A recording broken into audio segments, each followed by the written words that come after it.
یہ ہے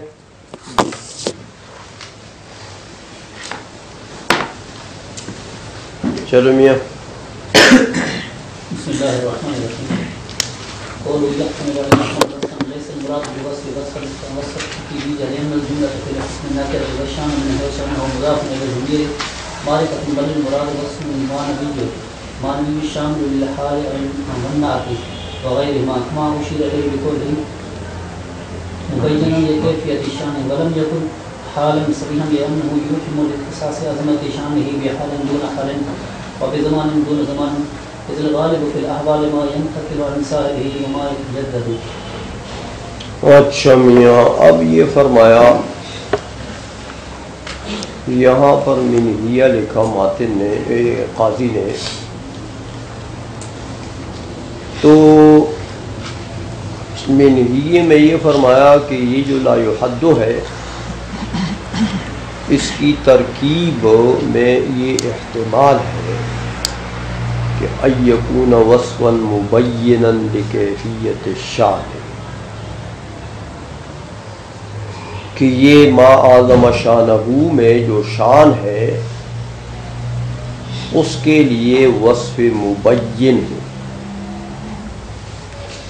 وصف مبین ہے۔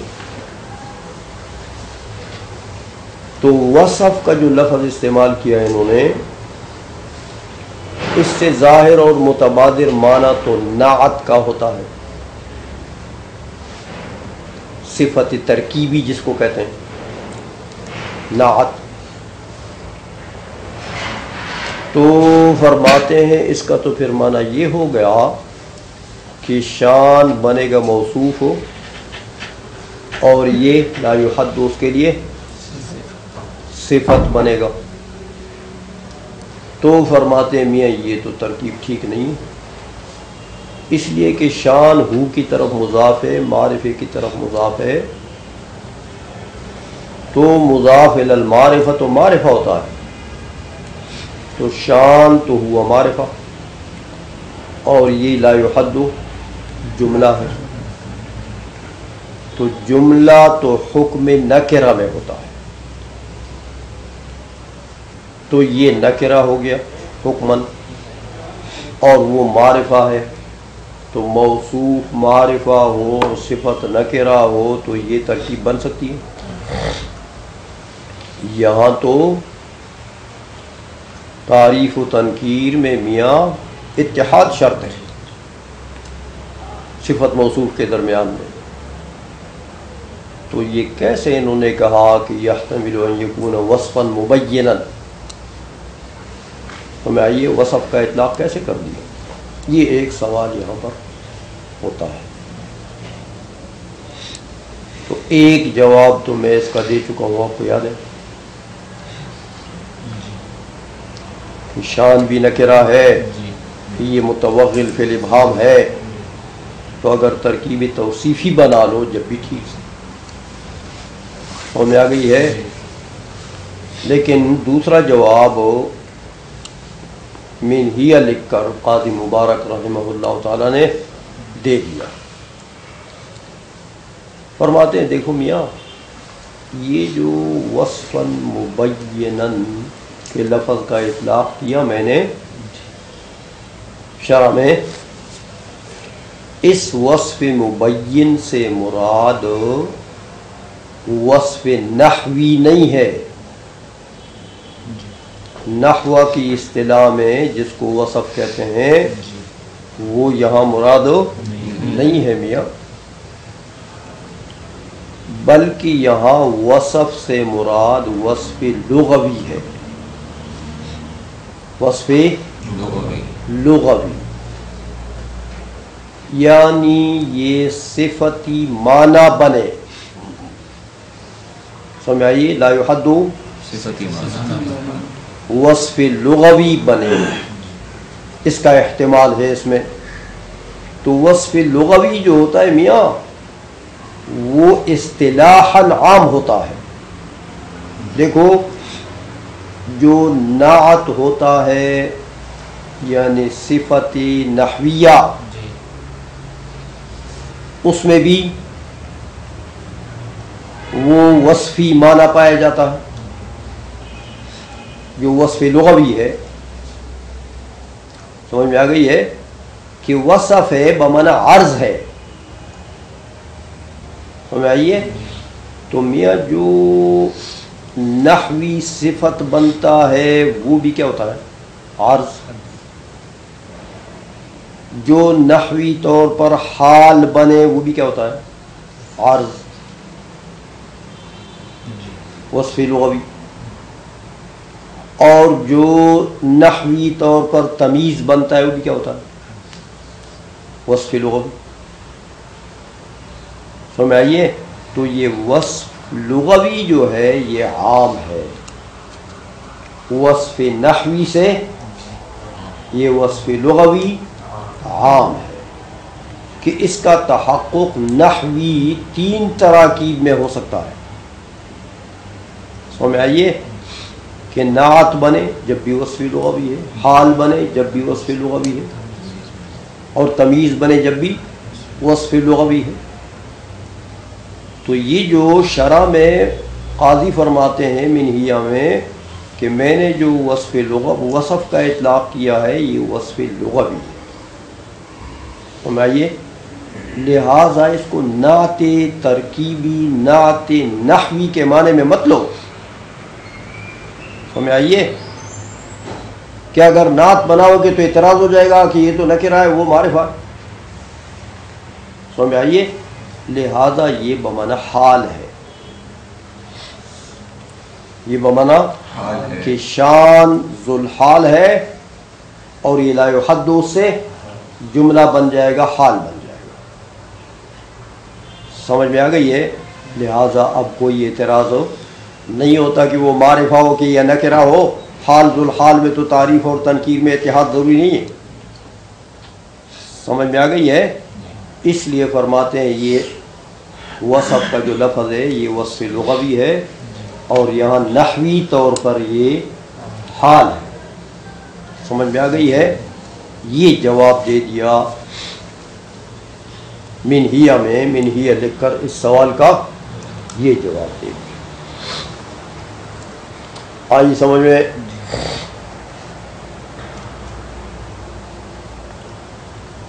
اچھا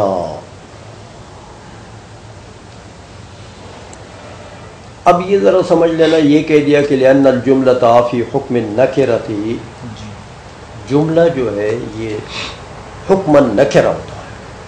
حکماً نکرہ ہوتا ہے تو حقیقتاً نکرہ کیوں نہیں ہے؟ سمجھ آ گئی ہے. اس کی وجہ یہ ہے میاں دیکھو آپ پڑھ چکے ہیں کہ تعریف و تنکیر یہ اسم کے اقسام ہیں. معرفہ نکرہ یہ اسم کے اقسام ہیں. سمجھ میں آ گئی ہے. تو جملہ جو ہوتا ہے یہ مرکب ہوتا ہے اور اسم از قبیل مفردات ہے. کلمہ کی قسم ہے نا جی. الکلمۃ لفظ مفرد، تو اس کا مقسم بھی مفرد ہے تو اسم بھی کیا ہوگا؟ مفرد. تو وہ حقیقی تعریف و تنکیر جو ہے وہ صفات حقیقیہ ہے کس کے؟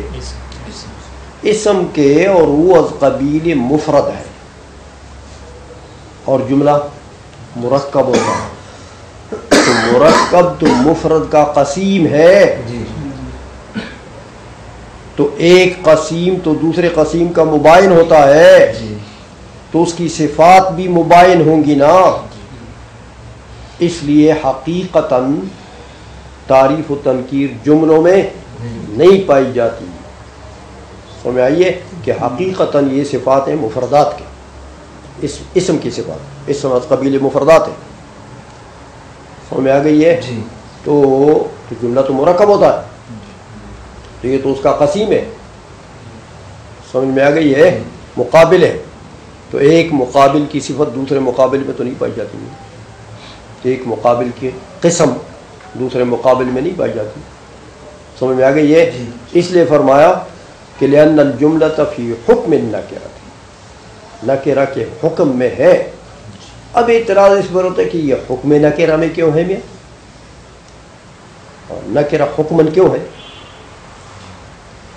تو ٹھیک ہے، تعریف تنکیر حقیقی تو نہیں پائی جاتی، وہ تو ہو گیا، لیکن یہ حکمن نکرہ کیوں ہے؟ کہتے اصل بات یہ ہے کہ جملہ جو ہوتا ہے، جملہ اس کے اندر تین چیزیں ہیں، تم پڑھ چکے ہو، موضوع، محمول اور نسبت۔ تو حکم کدھر ہوتا ہے؟ محمول میں، یاد ہے؟ حکم جو ہے وہ محمول میں ہوتا ہے، اور محمول غالباً بلکہ اغلباً وہ غیر معین شے ہوتی ہے۔ قضیہ میں محمول، دیکھو آپ کہتے ہیں زید القائم، اب قائم جو ہے وہ غیر معین شے ہے، زید تو چلو متعین ہے، سمجھ آ گئی ہے، وہ تو معرفہ ہے، لیکن یہ نکرہ، قائم کیا ہے؟ نکرہ، تو غیر معین قیام ہے نا، ورنہ یہ بھی معرفہ ہوتا۔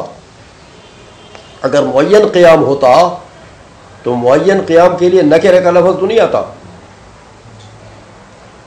تو قضایا میں محمول جو ہوتا ہے میاں، یہ اغلباً کیا ہوتا ہے؟ نکرہ، غیر معین شے، اور حکم کدھر ہوتا ہے؟ محمول میں۔ سمجھ میں آ گئی ہے؟ تو مقصود فی القضیہ جو ہے وہ کیا چیز ہے؟ وہ نکرہ نکلا، وہ معرفہ ہے، سمجھ میں آ گئی ہے؟ اس لیے قضیے کو علماء کہتے ہیں کہ یہ بھی حکم نکرہ میں ہے۔ سمجھ میں آئیے کہ اس کے اندر جو حکم ہے، جس چیز کے اندر جس چیز کا حکم لگ رہا ہے محکوم علیہ پر، وہ نکرہ ہے، سمجھ میں آ گئی ہے؟ تو وہ نسبت بھی کیا ہوئی؟ نکرہ، غیر معین، مبہم، سمجھ میں آئیے؟ تو دو جگہ قضیے کے اندر ابہام پایا گیا، اس کے محمول میں بھی اور اس کی نسبت میں بھی، نکارت، عدم تعین پایا گیا۔ اس لیے اغلب اجزاء قضیے کے کیا ہوئے؟ نکرات۔ سمجھ میں آ گئی ہے؟ تین جزء کی دو نکرات ہیں، تو لہذا للاکثر حکم الکل، اس لیے قضیے کو کہہ دیا کہ یہ حکمن نکرہ ہے۔ سمجھ میں آ گئی ہے؟ یہ وجہ ہے کہ قضیہ حکمن نکرہ ہوتا ہے۔ اچھا، یہ تو خیر سوال کا جواب دے دیا، سمجھ میں آ گئی ہے؟ اب اس پر ایک اعتراض ہوا کہ یار تم نے کہا یہ حال ہے، لا یحد کیا ہے؟ وصف مبین سے مراد وصف لغوی، وہ عام ہے، نعت کو بھی، حال کو بھی، تمیز کو بھی، تو یہاں مراد اس سے حال ہے۔ ہمیں آ گئی ہے؟ تو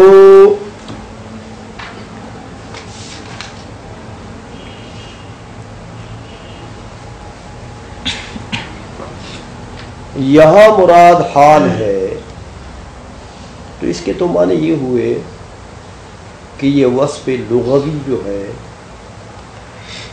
یہ تین معنوں میں لفظ مشترک ہے۔